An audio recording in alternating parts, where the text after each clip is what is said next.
Thank you so much.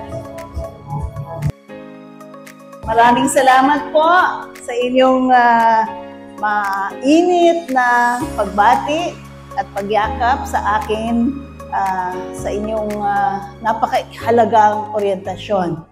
I am very, very happy to be with provincial officials, especially because since I left the Supreme Court, I have been going around the country. And what I see are signs of hope. Ang ganda po ng disposisyon ng ating mga kabataan, ng ating mga kababayan sa pagbabago. At tuwang-tuwa po sila na malaman ng isang tao na ginipit, na wala sa pwesto, hindi nabigyan ng pagkakataon na ikwento ang kaniyang panig sa isang makasaysayang impeachment trial sana, ay bumalik at ngayon ay nakikilakbay sa transformasyon ng ating bansa. Kaya nung sinabi sa akin, pwede ka ba po magkwento tungkol sa ethical leadership? Malinaw po sa akin na patuloy lamang ito ng aking kwento. Noon pong sinasabi ko, alam nyo, ang ganda-ganda sana kung magkaka-due process ako.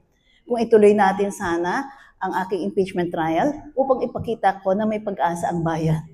Na hindi nahihimlay ang hudikatura, kundi nais talaga ng hudikaturang lumaban para sa katarungan, lalo na sa kapakanan ng maliliit. At nang sinabi sa akin, Ma'am, pwede ka bang magkwento kung paano maging tapat sa tungkulin bilang isang public official? Naku, ako'y hindi nag-atubili, tinanggap ko kagad ang pagkakataong makasama ito at ngayon kilalang-kilala ko na tama ang naging decision ko. Kaya nung ating babalikan ang ating direksyon, ang atin pong basehan ng pagkakaisa ay ang konstitusyon. At ang konstitusyon ay masasabi kong aking espesyalisasyon. Pagkat hindi lang po ako nagpakadalubhasa sa batas ng napakadaming taon, ako po ay nagturo ng batas at nung ako po ay Chief Justice, daan-daan po, kung hindi libo-libo in fact, ng mga desisyon ang dinaanan namin upang malaman ano ba ang halaga ng konstitusyon sa ating bayan. Kaya gustong-gusto ko po itong pinag-iisipan ko kung paano yung mga kababayan natin na tinatawag na local government officials na sinasabing inaasahan na itataguyod ang pamamahala sa kanilang kinalang lokal na pamahalaan ay paano makikiisa sa pangkalahatang mithiin ng ating bayan na mabuo ang bansang Pilipinas. Ngayon po, parang nagkakahati-hati tayo, ngunit hindi po kailangang mangyari ito. At salamat po sa Local Government Academy kasi magiging instrumento ang Local Government Academy ng pagkakaisa. Ngunit, hindi lamang ho ang forma o ang venue o ang proseso ng pagkakaisa kung saan kayo nagkakasama ang importante. Ang importante ho ay anong ibig sabihin nang kayo ay nanumpa. Siguro nanumpa na ho kayo lahat, ano? Yan. Ako ho ay expert sa paggagawad ng panunumpa. At ang pinakamataas na description ng ating ginagawa po ay nasa konstitusyon. Maari pong hingin ko ang inyong atensyon sa Article 11, Section 1. Hindi ho tayo mangingimi na ulit-ulitin ang ating tungkulin. Public office is a public trust. Public officers and employees, kayo ho yun ngayon, ako ho yun dati, and employees at all times must be accountable to the people. Yung importante ho itong accountability. At all times accountable to the people. So hindi ho yung kung kailan nyo lang gustong magpaliwanag o ihanda ang report nyo, hindi lang ho end of the year kayo maghahabol upang itaguyod ang integridad ng inyong books of account, kundi ang proseso ng pamamahala nyo ay kailangan tuloy-tuloy na pagbabahagi ng katotohanan. Totoo ang mga rinireport, totoo ang inuulat, totoo ang ginagawa. Serve them with utmost responsibility, integrity, loyalty and efficiency, and act with patriotism, justice, and lead modest lives. Alam niyo po itong dulo, pag-usapan ho natin yung lead modest lives. Ang public official ho, kung maglalagay ng Instagram o doon sa PR nyo, hindi ho dapat mukha kayong local fashion celebrity. Ano po? Kasi tatanungin yon kung mag-a-apply ba ang SALN law, ang Ill-Gotten Wealth Law, sa isang opisyal na ito lamang ang sweldo, ngunit kayang magbakasyon ang buong pamilya sa Europa o kaya kayang gawa ng debut sa isang buong ballroom. Pagpapahiwatig po yan na hindi natin sinusunod ng seryoso ang sinasabi ng konstitusyon na lead modest lives. Alam niyo ho, magandang ulit-ulitin niyo pong theme yung lead modest lives kasi bawas pressure yan sa inyo. Pag sinabi ng mga anak niyo o kaya ng mga kaibigan niyo, bakasyon tayo dito sa lugar na ito, sa Switzerland tayo, mag-skiing tayo, etc. Oops! Sabi ng konstitusyon, lead modest lives. So, tulong po yan sa inyong savings plan. Ngunit, kahit na sinabi sa inyo ng konstitusyon na itong standards nyo, ito po ang constitutional standards na nakalaki po sa iba't ibang mga dokumento at batas din. Maganda hong alalahanin na pag ito ang sinasabing gagawin nyo yon at sisimulan sa pamamagitan ng isang panunumpa sa katungkulan. Ang unang panunumpa sa katungkulan ay nangyari nang ang ating mga ninunong katipunero ay nagsabi sa Blood Compact. Hiniwa po nila ang bahagya, ang bahagi ng kanilang pulso, wag ho malaki kasi suicide yon. Ano po? Maliit lang, pinaghalo ang kanilang mga dugo sa isang kopa na may alak. Kumaga parang si Kristo at ang kanyang mga disipulo, ano po, pero walang dugo. Pero ang ginawa ng mga manunumpa noon, hindi lang ho yan sa mga katipunero natin, yan ho ang symbol noon during the Enlightenment and the revolutions of Europe. Kung nagkakaisa sila sa pakikipaglaban, they should be willing to mix their blood and drink wine for a high cause. We know that in 1898, it was about forming a nation. Ilang taon na po ngayon? 127 years na po. Simula nung tayo ay nagkaroon ng kalayaan dahil nagsimula ito sa sumpaan. Sumpaan ng pakikipaglaban sa dayuhang Kastila upang magkaroon ng bayang Pilipinas. So sabihin na natin 130 years na simula na numpa ang ating mga ninuno. Ano na po ba ang estado ng mga Pilipino? Tayo po ba ay naging faithful sa ating mga panunumpa o tinalikuran natin at tayo ay naging taksil sa vision ng isang bayang Pilipinas? Noon po ako ay sikat na sikat pa noon. Nung ako ay Chief Justice, pati ang mga sikat na celebrity nagpapa-oath sa akin. Tingnan niyo ho yung picture na lalabas. Ay, hindi pala yan, hindi pa yan. Okay, ito muna. Bago yung picture may halong chismis eh. Huwag muna ito, no? So, Article 7, Section 5, ang model ng oath-taking sa Constitution na ginagaya naman ng Civil Service Commission at I'm sure ang Department of Interior and Local Government rini-require rin na ma-fulfill yung oath of office. Ito po, sa akin nakakita kung gaano ka-importante ang panunumpa, kundi sa Article 7, Section 5 sa Presidente at Vice-Presidente, mayroong specific language. Ano ang specific language? Matapos na sabihin nila na sila ay Presidente at ang pangalan nila, nanonood ho tayo noon tuwing June 30, noon time. Noon ho ako yung Chief Justice. O ito, kwento ng konti. Si Presidente Duterte, 11:30 pa lang gustong manumpa na. Sabi ko, Mr. President, hindi ho pwede. Sabi sa Constitution, noon, hintayin niyo po. Ay, gusto ko nang manumpa. Hindi ho, sir. Noon, hintay siya. Inip na siya. Sige na nga, susunod na nga ako. Okay. So, sinasabi po, matapos na itaas niya ang kamay niya, ito ang mga katagang sasabihin niya. At hindi ho biro-biro itong katagang ito. Ang sasabihin ko po ay habang tinataas niyo ang kamay niyo, pinapanawagan niyo ang kapangyarihan ng langit upang masaksihan ang inyong patotoo sa itong mga sinumpaan niyong mga salita. I will faithfully and conscientiously, ibig sabihin walang halong conflict of interest sa puso, fulfill my duties as, kung presidente or vice president, ngayon ho, usapan, lagi ngayon sa lahat ng kapiterya kung sino ang next president sa 2028. Meron ho ulit manunumpa sa June 30, high noon, on June 30, 2028. Of the Philippines, ito po ha, preserve. So, ang presidente ay taga-preserve, hindi taga-bago, hindi taga-tapon, hindi taga-alis ng konstitusyon, defend the Constitution. So, maaring ang taong bayan magsabi, baguhin ang konstitusyon, ngunit ang presidente hindi dapat. So, yung mga presidenteng nanguna upang baguhin ang tinalikuran nila ang kanilang sumpa dito. Execute the laws of the Philippines, hindi sila ang batas, hindi sila hari.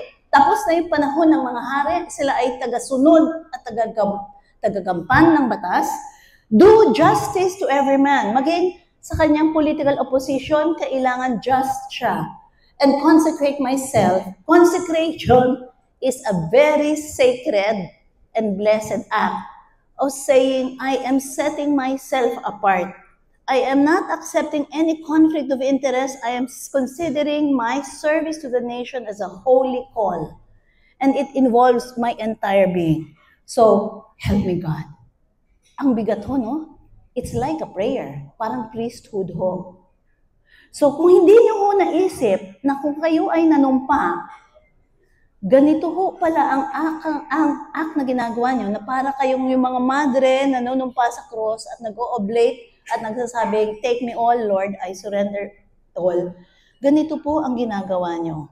Panunumpa sa harap ng Diyos upang pagsilbihan ng walang pag-iimbot, ng walang panunubali, o ng walang kaduda-duda na ang loyalty nyo ay sa bayan at hindi sa sarili.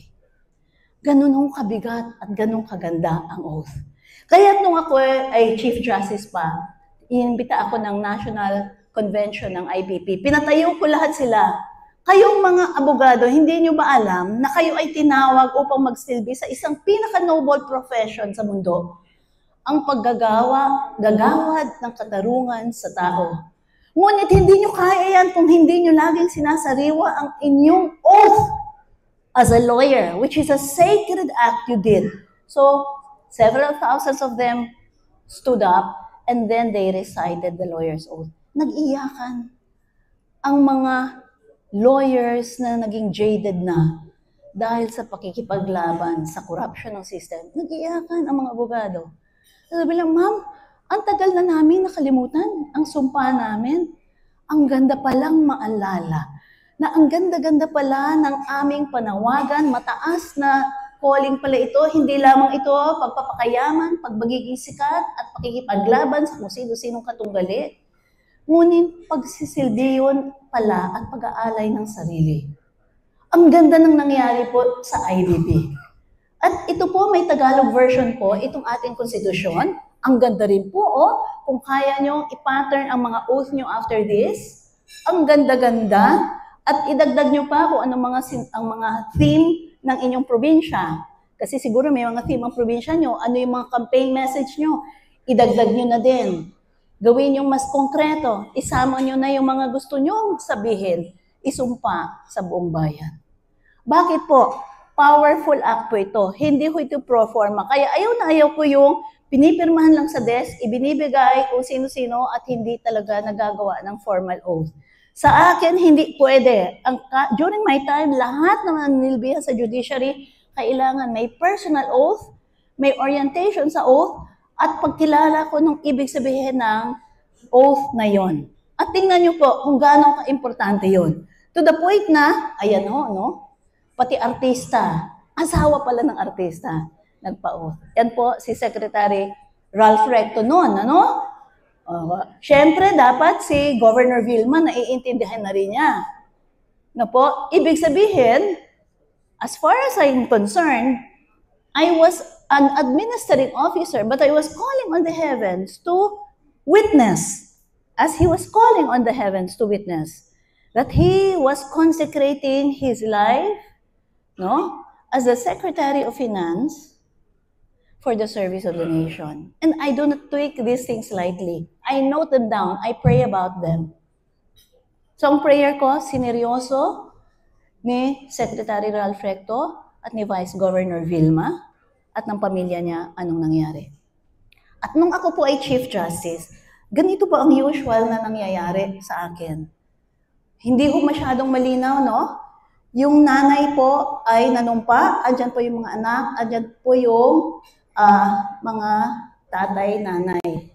Bago ko igawad ang oath, bago ko sabihin, itaas mo nga, future judge, ang iyong kamay bago tayo manumpa, kakausapin ko ang pamilya. Ang sabi ko, alam nyo ba na dahil tatanggapin ng inyong ina ang posisyon ng huwes ng Republika ng Pilipinas, ibig sabihin nyo, ito ay pag-aalay hindi lamang ng buhay niya, kundi ng buong pamilya. Ang ibig sabihin po, kayo ang magbabantay na ang nanay nyo ay magiging faithful sa oath niya. Kailangan pong mabuhay siya sa kanyang sweldo at hindi madadagdagan ng kahit anong pabor sa pribadong tao. Hindi ho kayo mananaginip na pumunta sa Europa at magbakasyon, gagamitin ang sweldo niya. Mapag-aaral po kayo sa kolehiyo, pero hindi ho kaya kayong pag-aralin sa sweldo niya sa US school. At hindi niyo ho pwedeng sabihin sa nanay niyo, Nay, bumili tayo ng Mercedes-Benz kasi hindi kayang bumili ang judge ng Mercedes-Benz. Huwag kayong hihingi ng debo sa class na hotel. Matuwa na lang kayo kung sa bahay ay magsasakaya kayo at doon makikita ang inyong piging. Magsaya kayo dahil napakabanal ng gagawin ng inyong inang pagsisilbi sa pamilya. At lagi niyo siyang pagdadasal pagkat napakalaking temptasyon. At ang magiging source ng temptation, kung kayo mismo ay hihingi ng pabor dahil sa kanyang posisyon, huwag mo sasabihin, Nay, ang kapatid ko, ay ang klase ko, yung tatay niya, negosyante, may kaso daw sa harap mo. Sana papanalunin mo.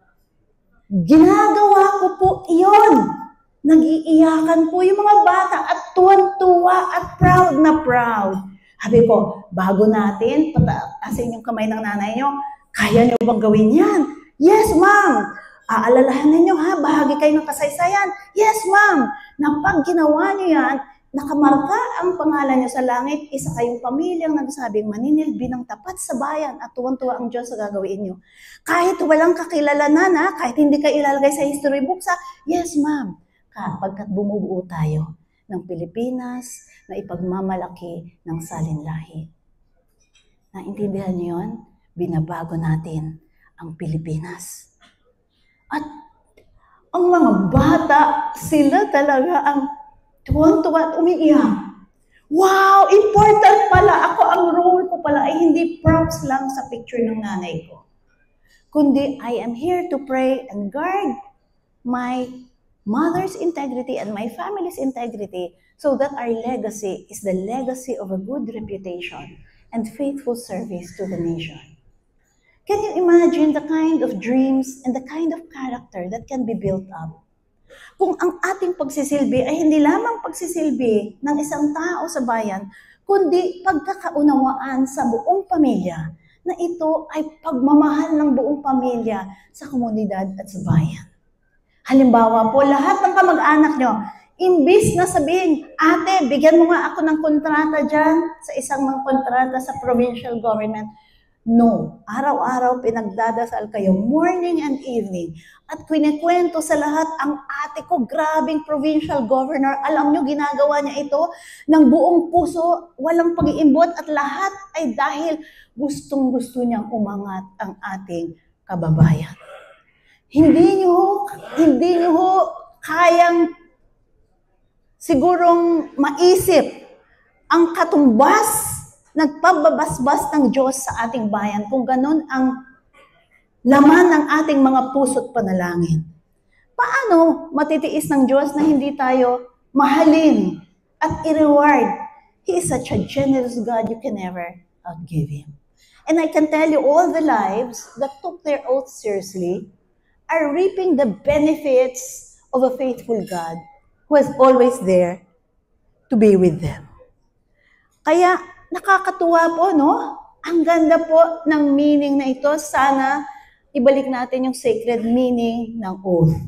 Kasi magkukwento ako ng ancient origins ng oath. Kung gaano kayanig-yanig sa kasaysayan ng humanity mismo ang oath na ginawa natin ng buong katapatan sa Diyos. Ginampanan natin hanggat kaya ng ating kalakasan, humihingi ng tulong sa Kanya araw-araw. At sa dulo ng ating paninilbihan, nakangiti tayo, I have done well, my Lord. I was a faithful servant to you. So tingnan po natin, anong ibig sabihin po na ang buong pamilya natin ay ikalulugod ng Diyos dahil tayo ay faithful, hindi lamang sa Constitution, kundi the unseen God who rewards us generously. Ito po ang mga sinasabing batayan ng batas na dapat nating sundin. Anong ibig sabihin ng faithful service to the country, the Constitution, and its laws. Ang pinaka-importante ho is the Code of Public Ethics and Accountability.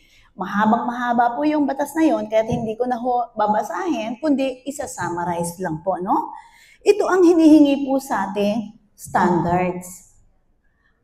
Above personal interest, unahin muna ang interest ng bayan. Kung halimbawa, may construction company kayo, ang maganda po ay huwag nyo nang ipasama.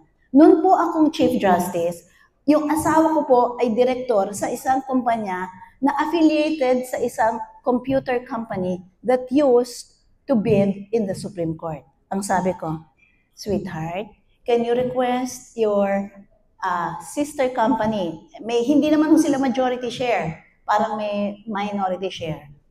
Huwag na lang talagang mag-bid sa isang kontrata sa Supreme Court. Marami pa namang oportunidad sa labas. Doon sila na lang manalo.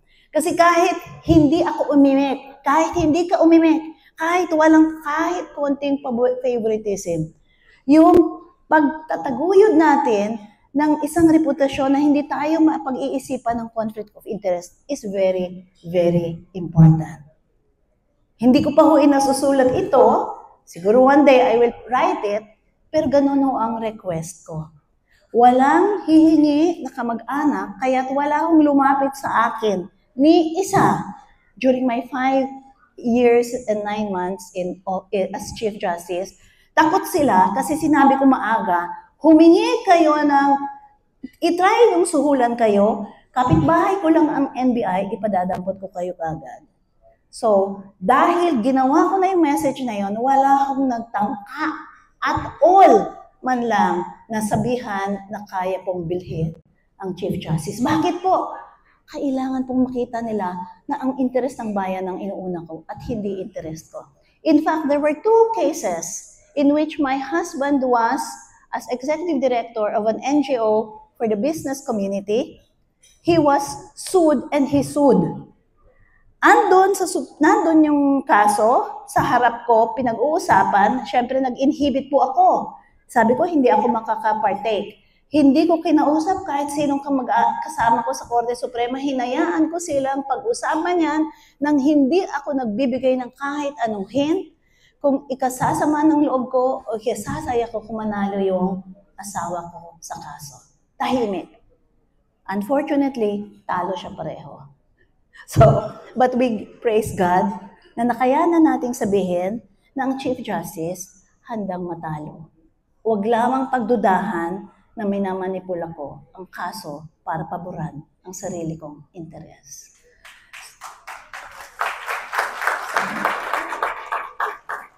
Salamat po, sir. Salamat po. Pangalawa po, professionalism. Nasaan po yung mark natin na excellence? On time po ba tayo? Yung ating programa, sinusunod natin? Ayun, kayo, on time ako, kailangan kasi tinaas na niya. Ilang minuto na lang? Okay, 10 minutes na lang. Intelligence and skill. Kaya't yung training at yung pagpipili ng pinakamahusay sa local government, yun ho ang ating unahin. And then, justice and sincerity. Kailangan po talaga makatarungan tayo. Hindi lamang ho, pagka sa public office tayo, nasa public function, gawin na rin po natin yung justice, part po ng ating daily life. Maging makatarungan tayo, pati sa ating mga personal driver, sa ating mga personal kasambahay. Commitment, political neutrality, syempre ho, yan ho ay inaasahan ng lahat na dahil demokrasya tayo, hindi yung mga bumoto ho doon sa kalaban nyo, hindi ho natin gagantihan. Pakita po natin na kaya natin ang katotohanan na may mga taong magdi-disagree sa atin. At mamahalin rin natin sila gaya ng pagmamahal natin sa mga bumoto para sa atin. Responsiveness, mabilis po ba tayong kumaksyon? Nationalism and patriotism. Alam po kayo natin, talagang patriotic at nationalistic ang Pilipino. Nakikita po natin yan, lalong-lalo na sa probinsya, kaya tuntuha po tayo. Simple living, ayan po. Okay, mabilis lang po. Maganda hong i-recite lagi, weekly sana ang mission vision statement ng bansang Pilipinas. Alam ko may provincial goals kayo, pero this is the national goal. Tayo po ay bukod tangi, sovereign Filipino people na humihingi ng tulong sa personal Almighty God. So lahat ng may personal relationship kay God, kasama po niyo ang Diyos, tutulungan po kayo sa lahat, manawagan kayo anytime. Gustong-gusto niya, patnubayan kayo. Ang atin pong highest goal is a just and humane society. At ang government ay in-establish lang ng tao, hindi ho tayo. Tayo po ang public servants. At tayo po ang character at ang virtue na i-promote natin sa society ay nasa dulo. Justice, truth, love, freedom, peace, and equality. At kaunting kantiin na lang, baka ma-enjoy nila itong slides. Good news po, habang ang West ay nagta-turn anti-God, tayo po ang mga kabataan natin still believe a lot in God. So may puwang po yung mga God-oriented programs nyo sa probinsya because if you can look at this graph, this is a 2021 graph of 10,000 young people, 16 to 26, surveyed by UP. 94% are still believers in a Christian God. 94, overwhelming. Kaya yung mga nagsasabi, yung separation of church and state means hindi kayo pwede magawa ng programa na pro-promote ang godliness, hindi ho totoo yun. That's unconstitutional. Maling-maling interpretation ng Constitution po yun. I run programs showing how God-oriented our Constitution is at patok na patok sa lahat, eskwelahan, kabataan, churches, ay pwede palang itanghal at gamitin ang pananampalataya natin as our platform of service. Ibig sabihin kung ano ang energy at engine ng service nyo, use faith. At nakakatuwa, hindi kayo minority. Kasi 94% consider themselves as either Catholic or other Christians, 6% are Muslims, and only less than 1% are atheists, Buddhists, and other religions. And look at this.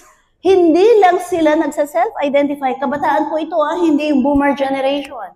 Sabi sa Pew Research, Filipinos are the people that has the highest regard for the Bible. Kasi 81% of them wants the Bible to be influential in national laws.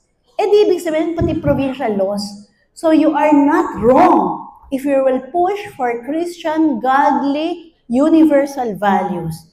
Hindi wrong. In fact, I have so many slides showing where in the Constitution God is extolled. The faith-based community are asked to serve. The state is required to promote the spiritual and moral development of the youth.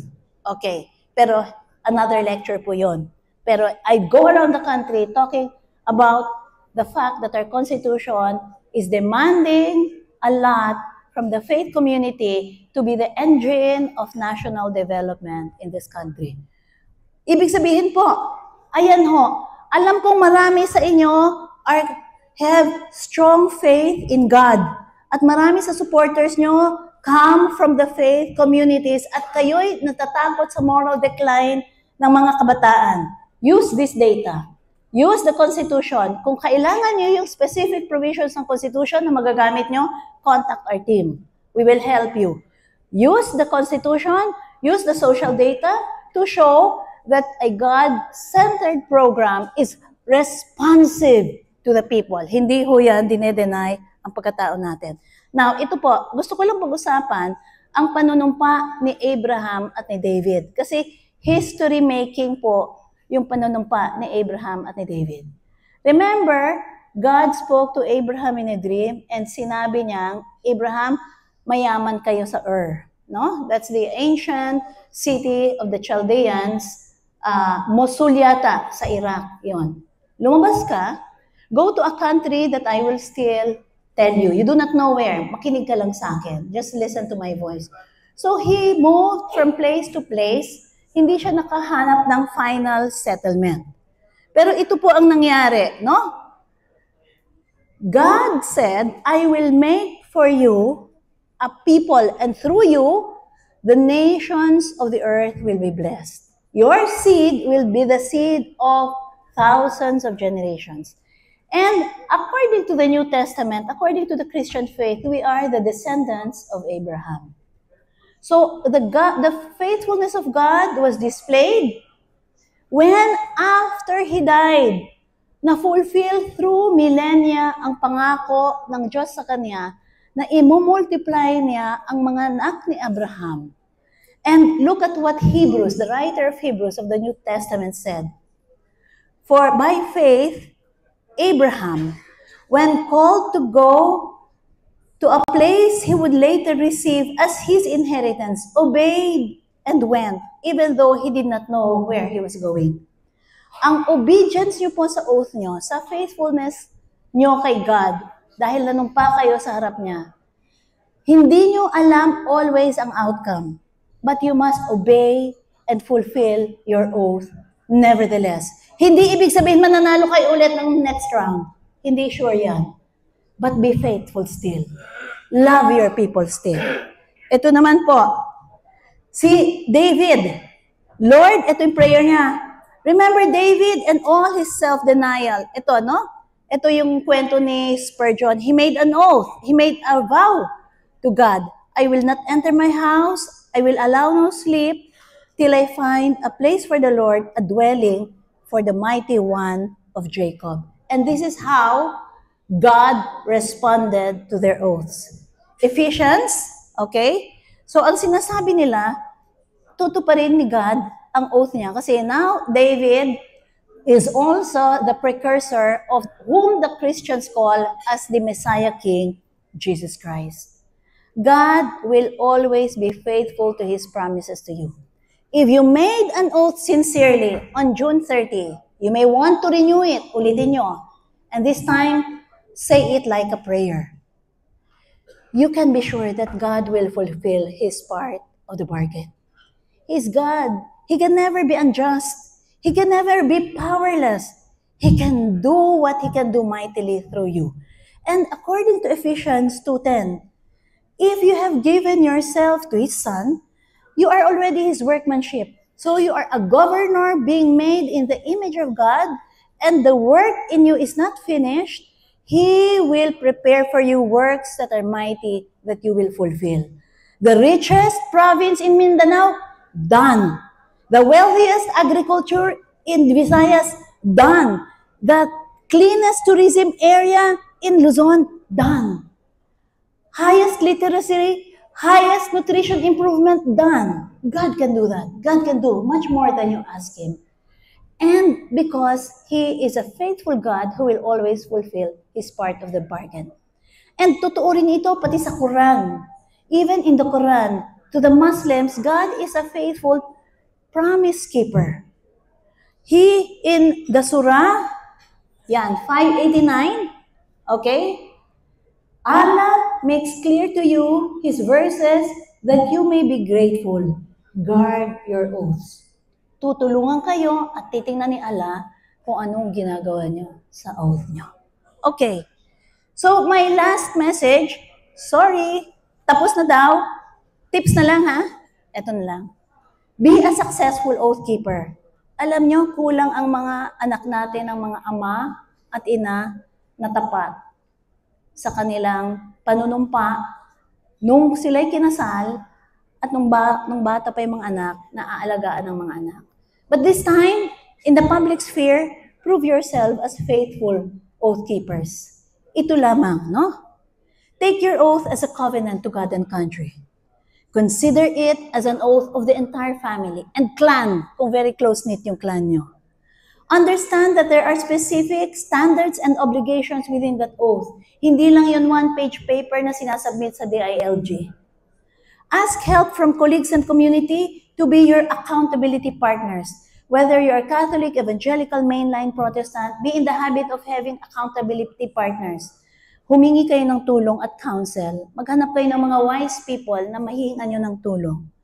Never doubt that God will keep His part in your covenant with Him. Hindi siya useless God. Hindi siya powerless God. He wants to prove to Filipinos how strongly He will move on their behalf. Never doubt, know that your reward is not only a clean conscience, but also the material and spiritual rewards from a generous God, including protecting your loved ones. Yun po sa buhay ko, nakita ko ang protection ng Diyos. Kahit anong pinagdaanan ko, ay very faithful ang God. At yung peace na hindi ko mapaliwanag, ang joy, andon always. Enjoy the legacy of integrity you will leave to your family and future generations. Remember, masulat man ang pangalan niyo o hindi sa history books, alam ng Diyos, alam nyo, alam ng closest to you, at alam na that is necessary for an entire nation to be forged. Your story will be unveiled one day. One day, sabi ni God, lahat ng kwento maikukwento. Lalabas yan. And many will rejoice because you had been faithful oath keepers. Thank you very much po and congratulations.